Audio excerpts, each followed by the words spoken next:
Bonjour, je suis Baptiste, j'ai 20 ans, je viens d'obtenir mon diplôme, je suis dans une année plutôt charnière et je vais faire une année de césure. Donc là, je viens d'obtenir mon diplôme en troisième année de BUT, un BUT MMI, métier du multimédia et de l'internet, et je viens de compléter un stage de 16 semaines dans une entreprise d'édition de logiciels. Cette année, je vais l'occuper en partant à l'étranger. Je pars en Australie pendant 6 mois pour de 1 améliorer mes compétences en anglais.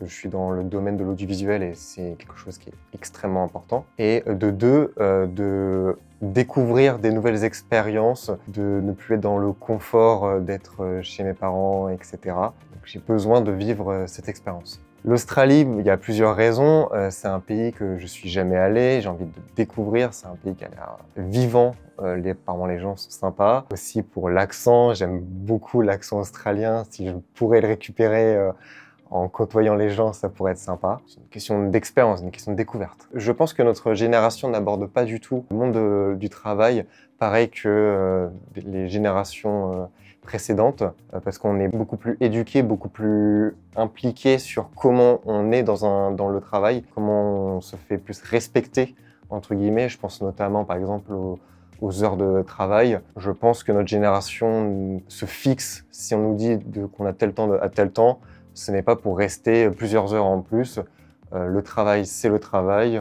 On a aussi une vie personnelle à côté. Mes parents, ils sont très impliqués dans leur travail. Mes parents, sans travail, ils ne vivent pas. Ce qui fait que ça leur nuit beaucoup, même dans la vie personnelle. Si je prends l'exemple de mon père, il est livreur pour un magasin de literie. Ça lui détruit physiquement et même mentalement. Et ça se voit dans la vie familiale où dès qu'il rentre, la seule chose qu'il a envie de faire, c'est de dormir. Ce qui fait que relationnellement, c'est plutôt compliqué. Au niveau des limites que je voudrais pas dépasser, comme j'ai pu le dire précédemment, je pense que les horaires de travail, c'est important. Aussi, le bien-être dans une entreprise. J'ai pas envie d'être dans une entreprise où je me sens mal. Même, je me vois pas mal bouger, peut-être expérimenter une expérience seule, en freelance, etc. Je suis curieux de découvrir. Alors, pour le moment, pour ce qui a un impact social, je trouve que c'est extrêmement important. Un impact environnemental, j'avoue que je suis un peu moins impliqué sur ce sujet, parce qu'on m'a toujours dit que le travail, il faut savoir saisir les opportunités. Et donc, même si des entreprises ne font pas forcément attention, j'avoue que si ça me permet, moi, de progresser, je prendrai un travail.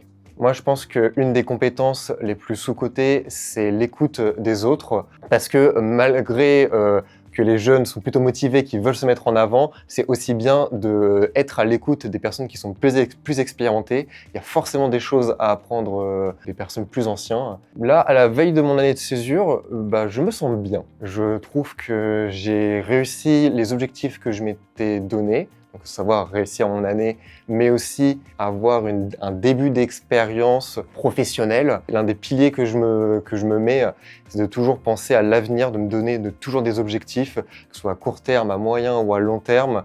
Ça me permet de toujours rester motivé et d'être positif.